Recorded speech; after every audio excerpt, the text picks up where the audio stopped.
देख रहे हैं न्यूज़ वन इंडिया और मैं हूं आपके साथ सपना शर्मा। तो बुलेटिन की शुरुआत बड़ी खबर से करते हैं। लखनऊ से बड़ी खबर मिल रही है। आज 2 जिलों के दौरे पर रहेंगे। आपको बता दें केशव प्रसाद मौर्य बरेली और कानपुर के दौरे पर डिप्टी सीएम रहने वाले हैं। आपको बता दें दोपहर 12 बजे बरेली में बीजेपी के मोर्चा सम्मेलन में वो शामिल होंगे। मोर्चा सम्मेलन के बाद विभागीय अधिकारियों के साथ वो बैठक करने वाले हैं। दोपहर 3:10 पर कानपुर के लिए वो रवाना हो जाएंगे। कानपुर में कई निर्माणाधीन परियोजना के लिए आपको बता दें कि स्थलीय निरीक्षण भी वो करते नजर आएंगे और कानपुर में मोर्चा के संयुक्त सम्मेलन में शामिल होंगे डिप्टी सीएम। ये भी जानकारी निकलकर सामने आ रही है।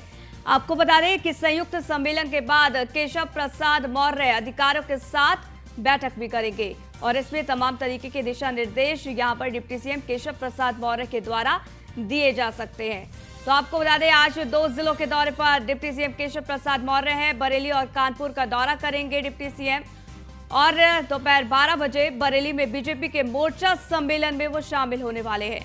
इसके साथ ही आपको बता दें कि मोर्चा सम्मेलन के बाद विभागीय अधिकारियों के साथ वो बैठक भी करेंगे। दोपहर 3:10 पर कानपुर के लिए वो रवाना हो जाएंगे।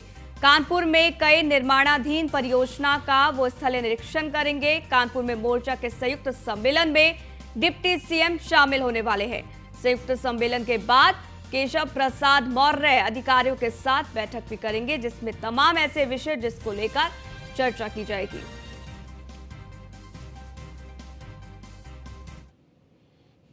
वहीं लखनऊ से ही बड़ी खबर आपको बता दें जहां उप मुख्यमंत्री ब्रजेश पाठक का बांदा और फतेहपुर दौरा आज है। आपको बता दें सुबह 10 बजे मंडप हॉल बांदा में आयोजित कार्यक्रम में वो शामिल होंगे। दोपहर 2:15 पर फतेहपुर में आयोजित मोर्चा सम्मेलन को वो संबोधित करने वाले हैं। तो क्या कुछ कार्यक्रम आज रहने वाला है उसकी लगातार जानकारी आप तक पहुंचा रहे हैं। तो उप मुख्यमंत्री ब्रजेश पाठक का बांदा और फतेहपुर का दौरा यानी कि 2 जिले पर रहेंगे, दौरे पर रहेंगे। आपको बता दें कि सुबह 11 बजे मंडपम हॉल बांदा में वो कार्यक्रम में शामिल होंगे। मोर्चा सम्मेलन को वो संबोधित करेंगे और इस दौरान क्या कुछ बड़ी बातें डिप्टी सीएम के द्वारा कही जाती हैं उस पर लगातार नजर बनी रहेगी। लेकिन 2 जिलों का ये महत्वपूर्ण दौरा सुबह 11 बजे बताया जा रहा है कि मंडपम हॉल बांदा में एक कार्यक्रम जिसमें वो शामिल होंगे। 2:15 पर फतेहपुर में आयोजित मोर्चा सम्मेलन को वो संबोधित करने वाले हैं। तो आपको बता दें कि विजन 2024 है और इसको लेकर तमाम तरीके की तैयारियां यहां पर की जा रही हैं और इसी बीच कई कार्यक्रम जो कि आयोजित किए गए हैं और इसी के तहत उप मुख्यमंत्री ब्रजेश पाठक का कई अहम और महत्वपूर्ण कार्यक्रम रहने वाला है। सुबह 11 बजे बांदा में आयोजित कार्यक्रम में वो शामिल होंगे। ये जानकारी निकलकर सामने आ रही है। दोपहर 2:15 पर फतेहपुर में मोर्चा सम्मेलन को वो संबोधित करने वाले हैं और इस दौरान तमाम तरीके के दिशा निर्देश डिप्टी सीएम के द्वारा दिए जाएंगे। एक और बड़ी जानकारी जहां दिल्ली के सीएम अरविंद केजरीवाल का लखनऊ दौरा आज है। आपको बता दें सपा सुप्रीमो अखिलेश यादव से मुलाकात करेंगे दिल्ली के सीएम। दिल्ली पर केंद्र के अध्यादेश के खिलाफ यहां समर्थन मांगा जाएगा। राजधानी दिल्ली में केजरीवाल सरकार और उपराज्यपाल के खिलाफ विवाद थमने का नाम अब नहीं ले रहा है। प्रशासनिक अधिकारियों के ट्रांसफर और पोस्टिंग के अधिकार पर केंद्र के अध्यादेश के खिलाफ सीएम केजरीवाल अन्य राज्यों के सीएम से मुलाकात लगातार कर रहे हैं और समर्थन मांग रहे हैं। इसी को लेकर आज दिल्ली के मुख्यमंत्री अरविंद केजरीवाल समाजवादी पार्टी के राष्ट्रीय अध्यक्ष से मुलाकात करेंगे और ये मुलाकात राजधानी लखनऊ में होगी। तो सपा सुप्रीमो अखिलेश यादव के साथ मुलाकात करेंगे अरविंद केजरीवाल। दिल्ली पर केंद्र के अध्यादेश के खिलाफ समर्थन मांगेंगे। दिल्ली के सीएम अरविंद केजरीवाल का लखनऊ दौरा है। आज वो पहुंचेंगे। यहां पर समर्थन अखिलेश यादव से मांगा जाएगा। आपको बता दें कि केंद्र सरकार द्वारा जो अध्यादेश लाया गया था उसको लेकर तमाम राज्यों में अरविंद केजरीवाल पहुंच रहे हैं, सीएम का समर्थन मांग रहे हैं और तमाम जो वहां पर विपक्षी दल है, अगर बीजेपी की सरकार है तो उनका भी समर्थन मांगा जा रहा है। इसी कड़ी में अखिलेश यादव से समर्थन मांगने पहुंचेंगे लखनऊ अरविंद केजरीवाल।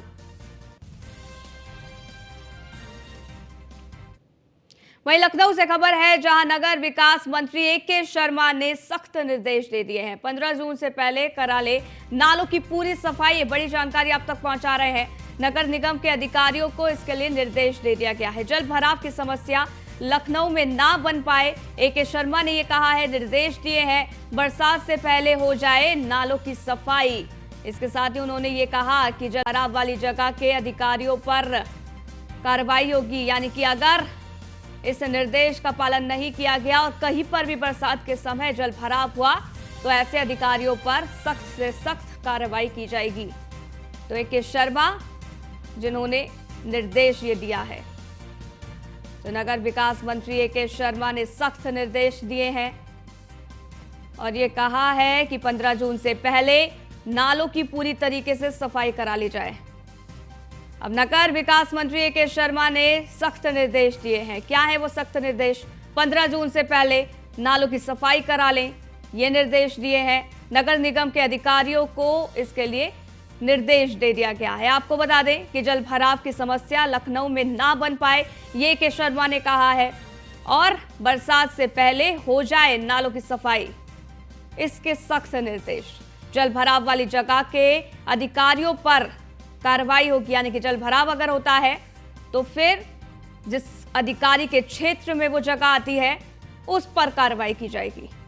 तो 15 जून से पहले नालों की सफाई करा ले, इसके सख्त निर्देश ए.के. शर्मा के द्वारा दे दिए गए हैं।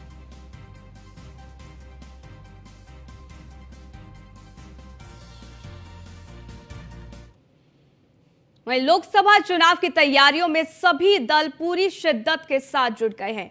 BJP door to door campaign में जुटी हुई है। समाजवादी पार्टी कार्यकर्ताओं का शिविर लगा रही है। बीएसपी संगठन के कील कांटे दुरुस्त करने में जुटी हुई है। मगर देश की सबसे पुरानी पार्टी कांग्रेस अभी तक ये तय नहीं कर पाई है कि आखिर उसे चुनाव में उतरना कैसे है। तो आपको ये बता दें कि यूपी में पार्टी के लिए अब तक उम्मीद की किरण रही प्रियंका गांधी भी प्रभारी का पद छोड़ने की तैयारी में है। सवाल अब यह उठता है कि क्या प्रियंका अगर चुनावी रण छोड़ देती है तो भी क्या कांग्रेस का कुछ भला हो पाएगा? क्योंकि यूपी में अब तक जिस प्रियंका को सबसे बड़ा चेहरा बताया गया, जब वही मैदान से बाहर चली जाएंगी तो फिर दूसरों के भरोसे कांग्रेस का क्या होगा? अब ये रिपोर्ट देखिए।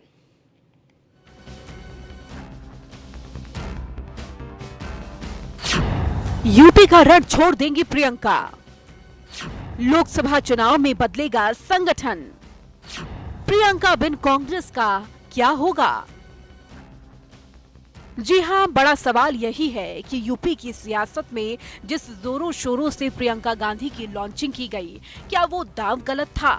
बीते विधानसभा चुनाव में प्रियंका गांधी को पार्टी का प्रभारी बनाया गया। दादी जैसी नाक वाली प्रियंका को इंदिरा गांधी के अक्स के रूप में प्रमोट करने की भी खूब कोशिश की गई, मगर विधानसभा चुनाव के नतीजों ने सब कुछ बदल दिया, क्योंकि प्रियंका गांधी की लगातार कोशिशों के बावजूद कांग्रेस के लिए अच्छे दिन दूर ही रहे। अब खबर है कि प्रियंका गांधी यूपी का प्रभारी पद छोड़ सकती है। सवाल उठता है कि क्या प्रियंका के यूपी प्रभारी का पद छोड़ने से कांग्रेस को नुकसान नहीं होगा? क्या प्रियंका लोकसभा चुनाव में बेहतर प्रदर्शन न करने के दबाव में आ गई है? क्या गांधी परिवार को हार की जिम्मेदारी से बचाने के लिए ये कवायद हो रही है? क्या कांग्रेस मान चुकी है कि अब यूपी में उसके लिए कुछ बचा नहीं है? उत्तर प्रदेश कांग्रेस में प्रियंका गांधी प्रभारी थी, हैं या आगे रहेंगी, मुझे लगता है आम जनता को इससे न पहले पता था ना अब पता है कि वो छे जा रही। मुझे लगता है ये विषय उत्तर प्रदेश की जनता के सामने कोई मायने नहीं रखता। उत्तर प्रदेश में 33 साल से कांग्रेस अपने अस्तित्व के संकट से जूझ रही है, चाहे राहुल हो, चाहे प्रियंका हो, चाहे सोनिया हो। अब कांग्रेस ही यहाँ अप्रासंगिक हो चुकी है। इन नामों के भरोसे कांग्रेस का कुछ ना हुआ है और ना आगे होने वाला। विधानसभा चुनाव में पार्टी के खराब प्रदर्शन और लगातार 2 लोकसभा चुनावों में मिली करारी हार के बाद कांग्रेस नेतृत्व ये तय करने की स्थिति में ही नहीं है कि आखिर वो करे तो क्या करे। ये और बात है कि हिमाचल प्रदेश और कर्नाटक में कांग्रेस की जीत के बाद पार्टी के हौसले बढ़े हैं और इस जीत का सेहरा भी प्रियंका राहुल के सिर सजाया जा रहा है। कांग्रेस पार्टी की ओर से ये साबित करने की कोशिश की जा रही है कि प्रियंका गांधी के नेतृत्व में हिमाचल और कर्नाटक में जीत मिली है। प्रियंका गांधी को राष्ट्रीय राजनीति में प्रमोट किया जाना जरूरी है। केंद्र की राजनीति में अहम भूमिका के कारण उनकी व्यस्तता रहेगी। इसीलिए प्रियंका को यूपी प्रभारी पद से मुक्त किया जा रहा है। उनकी जगह पर तारिक अनवर या हरीश रावत को प्रभारी बनाया जा सकता है। ये दलीलें कांग्रेस कार्यकर्ताओं को अच्छी लग सकती है, लेकिन राजनीतिक तौर पर देखें तो ये दलील के कोई मायने नहीं, क्योंकि कर्नाटक, हिमाचल के साथ ही यूपी के मिजाज को जोड़कर कतई नहीं देखा जा सकता है। इतना ही नहीं, विधानसभा चुनाव और लोकसभा चुनावों में मतदाताओं के मिजाज को भी एक जैसा नहीं माना जा सकता है। जैसा कि पहले भी हो चुका है कि विधानसभा चुनावों में हारने के बाद भी बीजेपी लगातार 2 बार से केंद्र की सत्ता पर काबिज है। ऐसे में सवाल उठता है कि क्या प्रियंका ने घमासान से पहले ही रण छोड़ दिया है, और अगर वाकई ऐसा है तो लोकसभा चुनाव में यूपी में कांग्रेस के लिए आखिर क्या गुंजाइश रहने वाली है। Bureau report, news 1 India.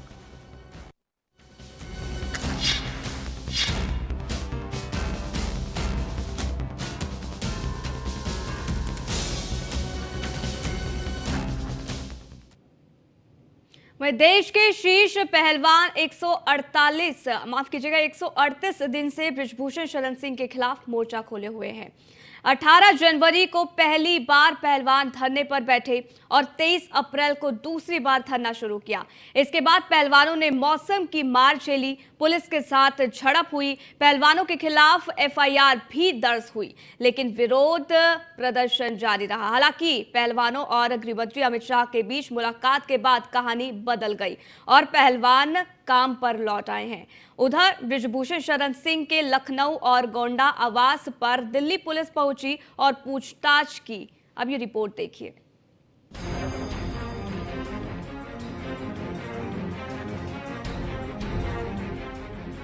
सोमवार देर रात दिल्ली से आई 5 पुलिसकर्मियों की टीम भारतीय कुश्ती संघ के पूर्व अध्यक्ष बृजभूषण शरण सिंह के लखनऊ और गोंडा स्थित घरों पर पहुंची। पुलिस ने बृजभूषण के 15 कर्मचारियों से पूछताछ की। इस पूछताछ में ड्राइवर, सुरक्षाकर्मी, माली और नौकर भी शामिल थे। दिल्ली पुलिस सबसे पहले लखनऊ पहुंची, जहां 3 कर्मचारियों से पूछताछ की। इसके बाद पुलिस टीम गोंडा के बिश्नोहरपुर पहुंची, जहां करीब 1.5 घंटे तक 12 कर्मचारियों से सवाल जवाब किए। पुलिस ने पूछताछ में सभी का नाम और पता नोट किया। इसके साथ ही बृजभूषण की वर्किंग और व्यवहार के बारे में भी जानकारी ली। दिल्ली पुलिस के सवाल जवाब: आपका क्या नाम है और आप कहां के रहने वाले हैं? सांसद बृजभूषण शरण सिंह के यहां कब से काम कर रहे हैं? सांसद को आप कैसे जानते हैं? सभी का बयान दर्ज करने के बाद पुलिस दिल्ली रवाना हो गई। वहीं इस मामले में बृजभूषण सिंह से दिल्ली पुलिस ने पूछताछ नहीं की। वो इसलिए भी हो सकता है कि पुलिस 2 बार पहले ही 5-6 घंटे की पूछताछ दिल्ली में कर चुकी है। बृजभूषण के खिलाफ दर्ज है 2 एफआईआर। पहली एफआईआर में आरोप अंतर्राष्ट्रीय चैंपियनशिप में पहली बार यौन उत्पीड़न, दिल्ली महासंघ कार्यालय में संबंध बनाने की कोशिश, टी-शर्ट उतारी, सांस चेक करने के बहाने गलत तरीके से छुआ, इलाज का खर्च वहन करने पर फिजिकल रिलेशन के लिए कहा, जांच कमेटी के सामने पेश खिलाड़ी, रिकॉर्डिंग डिवाइस बंद की, बयान के साथ छेड़छाड़ हो सकती है, मानसिक रूप से परेशान हुए, प्रतिभागियों पर ध्यान केंद्रित करना मुश्किल। बृजभूषण ने कहा, कोऑपरेट नहीं कर सकती तो एशियन चैंपियनशिप के ट्रायल में अंजाम भुगतेगी। बात नहीं मानी तो ट्रायल में नियमों के उलट स्ट्रॉन्ग एथलीट के ग्रुप में डाला। ट्रायल में एथलीट, रेफरी, मैच चेयरमैन तीनों दिल्ली से। मैच के दौरान रिकॉर्डिंग ऑन ऑफ की गई ताकि वीडियो में गड़बड़ी की जा सके। गोल्ड मेडलिस्ट होने के बावजूद स्पॉन्सरशिप छीनकर दूसरे को दी।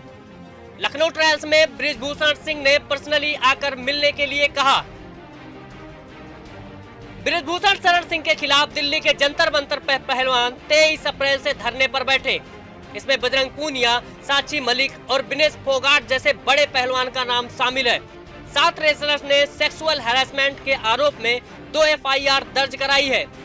हालांकि दिल्ली पुलिस द्वारा की गई पूछताछ के बाद आगे क्या कार्यवाही होगी इसका खुलासा नहीं हो पाया है। Bureau report, news one India. वहीं भारतीय कुश्ती संघ के अध्यक्ष बृजभूषण शरण सिंह के खिलाफ पहलवानों का धरना खत्म हो चुका है। गृह मंत्री अमित शाह के साथ मुलाकात के बाद पहलवान अपने काम पर लौट गए हैं। साक्षी मलिक, विनेश फोगाट और बजरंग पुनिया अपनी नौकरी पर वापस लौट चुके हैं। हालांकि पहलवानों ने साफ किया है कि वह अपनी जिम्मेदारी निभाने के लिए नौकरी पर लौटे हैं, लेकिन इंसाफ के लिए उनकी लड़ाई जारी रहेगी। अभी रिपोर्ट देखिए।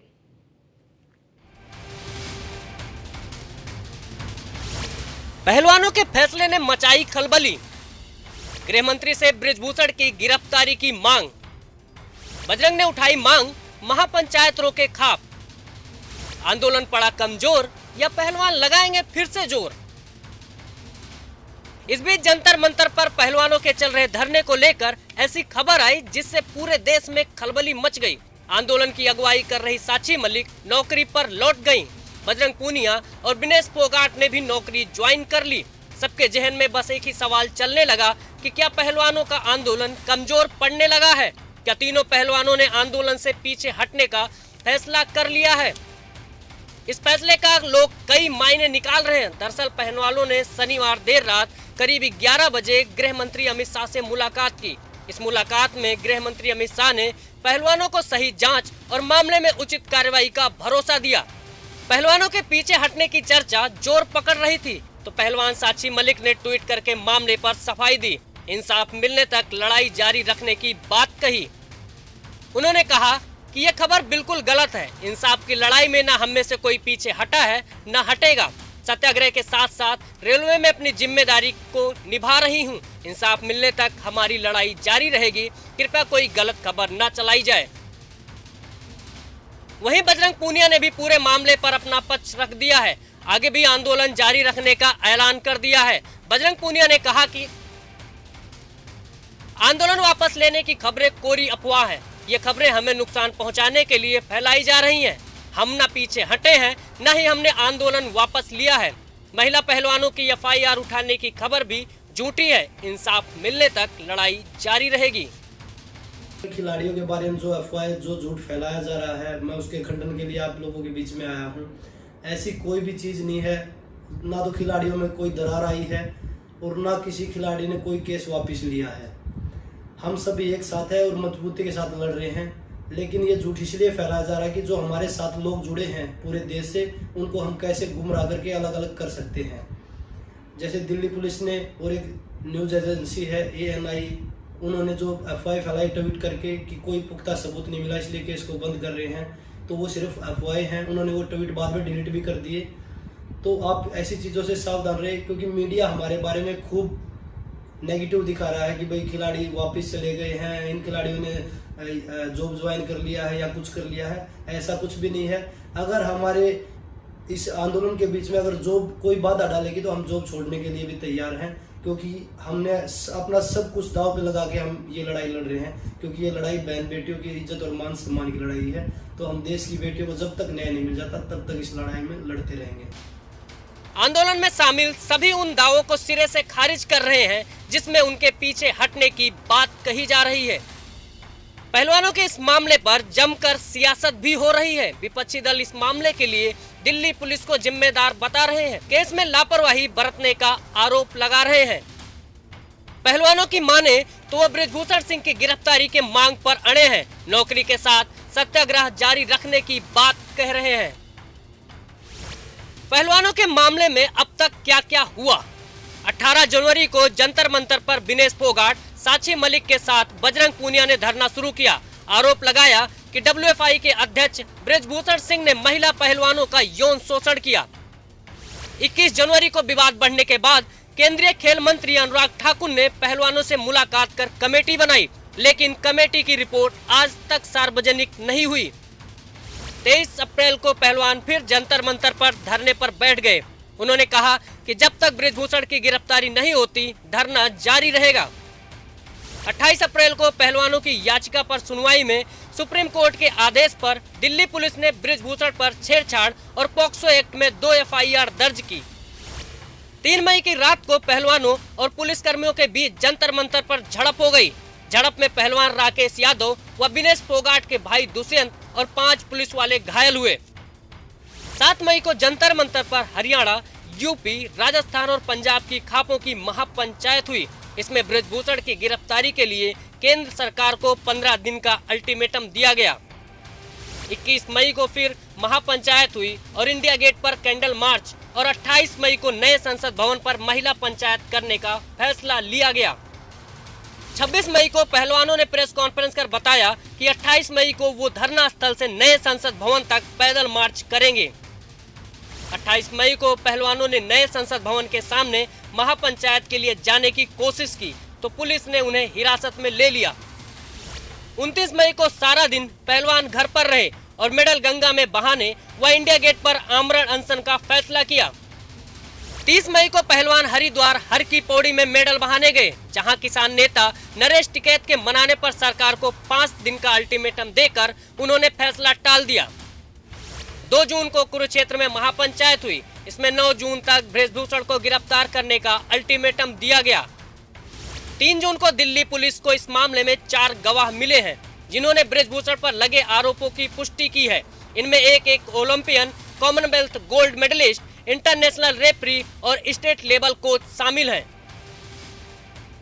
पूरे मामले को लेकर गृह मंत्री के साथ मीटिंग के बाद बजरंग पूनिया ने रविवार को सोनीपत के गांव मुंडलाना में हो रही सर्व समाज की महापंचायत को बड़ा फैसला लेने से रोक दिया।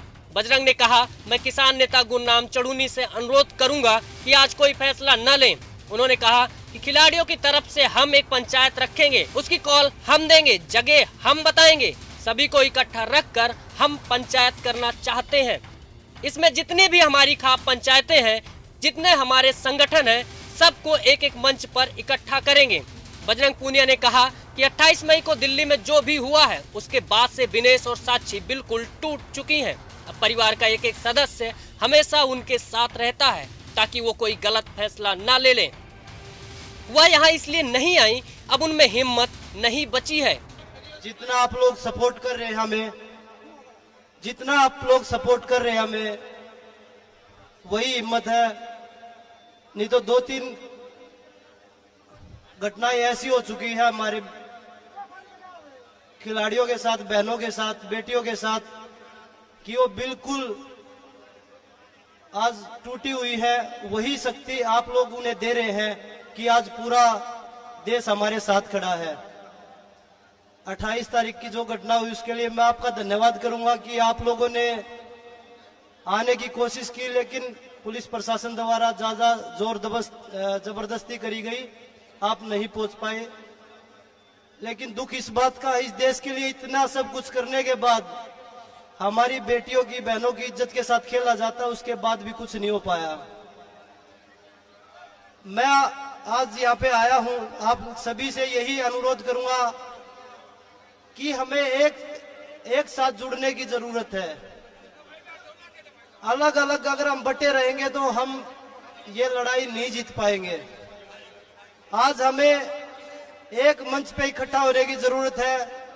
जैसे मनदीप भाई ने बताया, चंद्रशेखर भाई ने बताया था कि भाई हम एक पंचायत की दरोरी है, एक पंचायत सोरम में हुई थी पीछे, एक पंचायत कुरुक्षेत्र में हुई थी, तो मैं उसके लिए क्षमा चाहूंगा कि हम लोग वहां पे नहीं पहुंच पाए। लेकिन मैं सबसे अपील करूंगा, अनुरोध करूंगा कि इकट्ठा हो जाइए। एक कॉल मैं आज गुरनाम जी से भी अनुरोध करूंगा, रिक्वेस्ट करूंगा कि आज कोई फैसला ना ले आप। एक पंचायत हम रखेंगे खिलाड़ी, वो कॉल हम देंगे, वो जगह हम बताएंगे आपको। सभी को इकट्ठा करके हम पंचायत रखना चाहते हैं, अलग अलग भाग में हम नहीं बंटना चाहते। और ये किसी जाति विशेष की लड़ाई नहीं है, ये हमारी इज्जत और मान सम्मान की लड़ाई है। हालांकि अब ऐसे में देखना होगा कि क्या पहलवानों के इस फैसले से उनकी मांग पर असर पड़ेगा या फिर पहले की तरह उनका ये आंदोलन फीका पड़ जाएगा। Bureau report, news 1 India. इस बुलेटिन में फिलहाल के लिए बस इतना ही, रुकेंगे एक छोटे से ब्रेक के लिए। देखते रहिए न्यूज़ 1 इंडिया।